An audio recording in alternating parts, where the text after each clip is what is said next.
That's why it's defined as high risk. But your probability of making a higher return on that, in a low risk product, the probability of making high return is again extremely complicated. May happen, but it's difficult. Yeah. Periodic reviews, after how long should we go for it? Like 6 months, 1 year, 2 years? So typically, yeah. I'll address that in another slide. I'll try to. Excuse me. Sanchita, yes. Can we then go through your presentation and anyway, people can jot down the question because you are, in backwards. Sure. So then maybe, as you go around, maybe they may have same thing. But you anyway send your wealth portfolio every month if you are doing with a good bank. Absolutely. Ma'am, a wealth portfolio and a statement would not necessarily mean a periodic review. Review is actually when you sit and understand how the environment with relation to those products has changed. If you're in equity, do you have all the information on the aspects of the equity markets that have changed? So the statement will not talk about that. It will just show you your market value. But when you're taking a call on your debt, see even in the bond markets, right now as we speak, the market is extremely dynamic, right? Because there's an expectation that the rate cut might happen on 2nd December or may not. So that's when you need to sit and analyze. Do I need to stay invested in these products, or do I need to make another call based on the environment? That is a review. That's why you have financial advisors talking about that. Sanchita, it may be a good idea because some people are feeling that the thought process is getting broken. Within this whole audience. Can I suggest, if it is okay with each one of you, just note down your questions. So her thought process is very clear. Our thought process is a little complicated. Maybe they note down the questions and come back to you at the end of the session. Anyway, this presentation will be circulated, so you all will get it and it will also be uploaded just for your reference. Thanks. Right. Now to just come back to how to create the wealth. 3 things here. To create wealth, first we need to invest. We need to invest some amount, which is known as the seed capital. Right? Now how do we generate this seed capital? Let's understand. 1 rupee spent today is that very 1 rupee that we could have put to work. Right? So we need to review our spending, which again came down as a stark result from the survey. That we need to analyze our spending. Going back to my same point, at the cost of repeating myself, it's not important that we have to curtail all our spending and not buy things for ourselves. But let's make the money work smarter. Invest, siphon off the returns, whatever you deem fit, and then get on with your life. That is a better way of going about it. That's point number 1, the amount that you invest. Point number 2, the growth of your investment. Here again, we decide upon a rate of investment. You sit with your family member, you sit with your financial planner, your advisor, you discuss your risk appetite, your objective, and you jot down a target ROI, the return on investment. That is the growth of your investment. And that is what you need to monitor time and again, which is the periodic review. So first is the amount you invest, second is the growth of your investment, and third is the amount of time your investment needs to be in the market to attain your objective. 3 simple things. The amount you invest, the return on investment, and the amount of time that you need to be invested in the market to achieve your ROI. Now, I cannot again stress how important the last point is of the amount of time that you need to be in the market. I'll just exemplify this with a small example.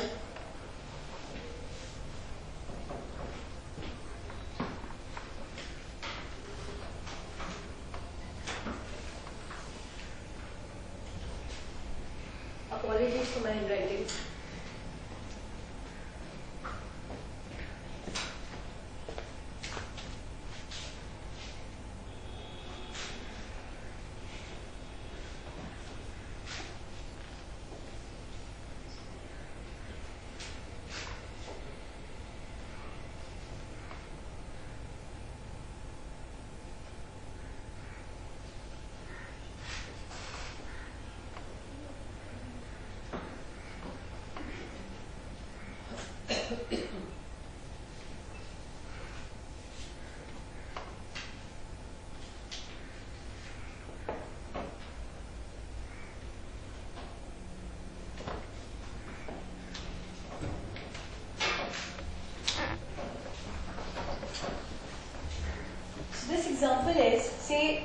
an individual is investing 5,000 rupees per month at the rate of investment of 12% per annum and invested for 30 years, right? He generates a corpus size of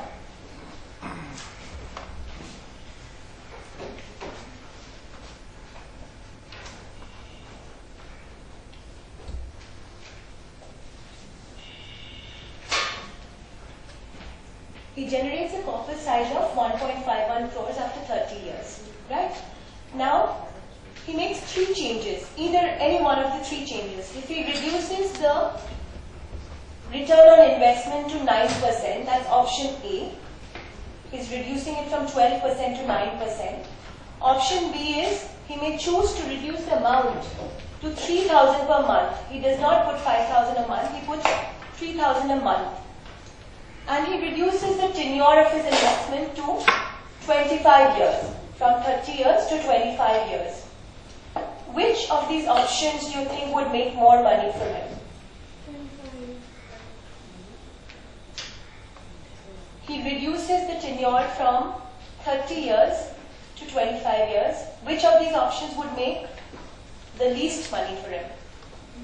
Least and the most. Which of these options would make the most and the least money? Any wild guess here? Any wild guess? Most of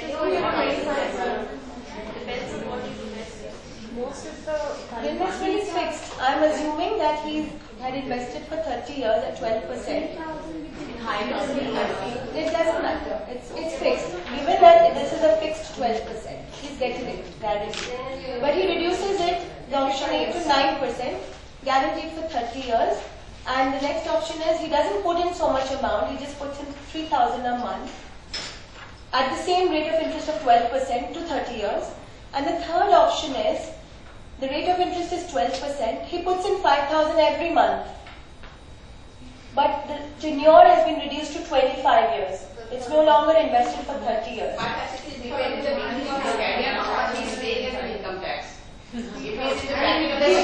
Around the taxation and not available. Taxation would be similar in all options.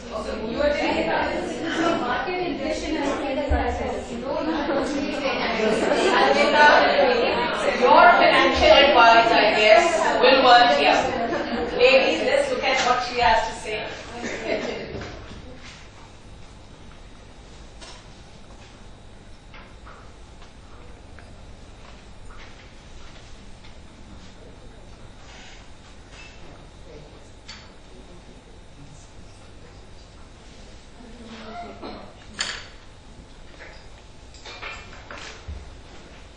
You would make the least money if you reduce your tenure, right?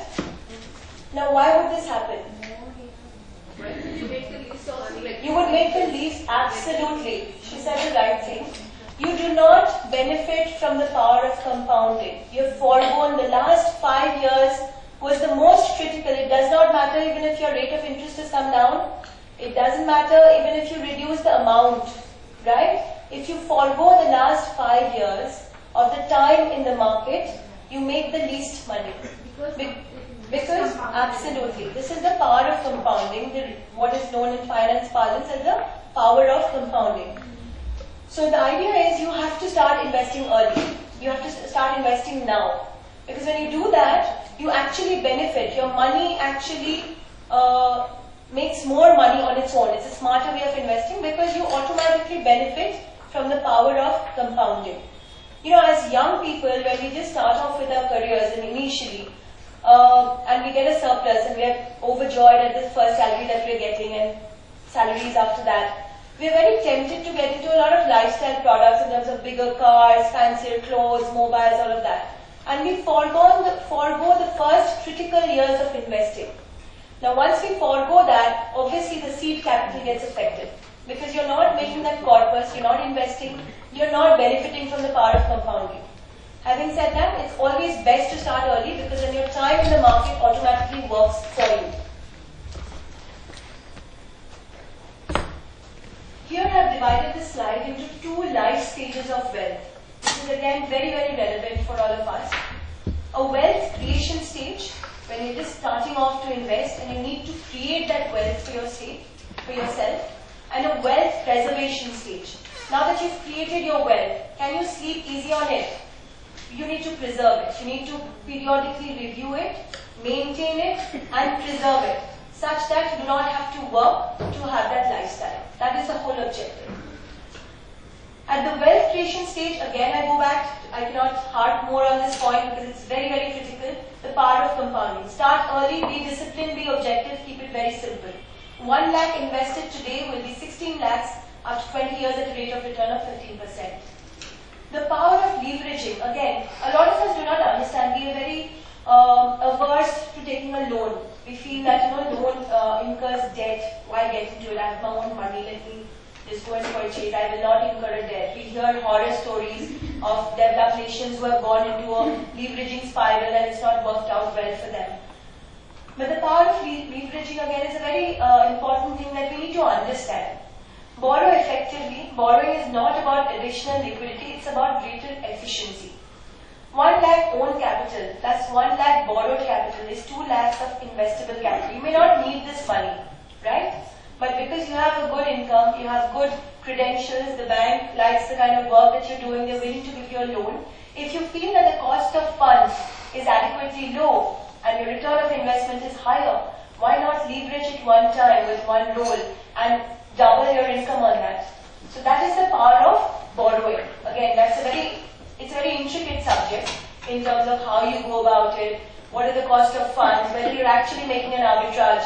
By arbitrage, I would mean what is your rate of return on your investment, that's your ROI, should be higher than the cost of funds. Then you make an arbitrage and a higher return on your borrowed capital. These are the things that you discover on your road to financial planning. How you can actually make your money work more efficiently for you. Can you repeat this point, because I think the last point on borrowing, Right. to underline it now to be much more clear on the second time. Right. If I have a rate of return of 12% on my investment and with different tax offsets, I'm not getting into that. I'm just getting into the final cost of borrowing that you make on your money. See, it comes to 10% from the bank, right? So I have 100 rupees making 12% for me. I leverage that, take 50 rupees more, right? And invest that 50 rupees again at 12%.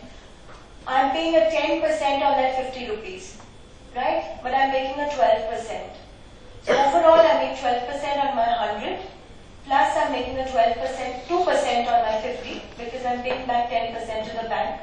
So my return increases many fold times with that just 100 rupees investment, right? I'm not taking any further borrowing. Sorry, may I interrupt? Bank loans are not so cheap at 10%. Even housing loan is 10.5%.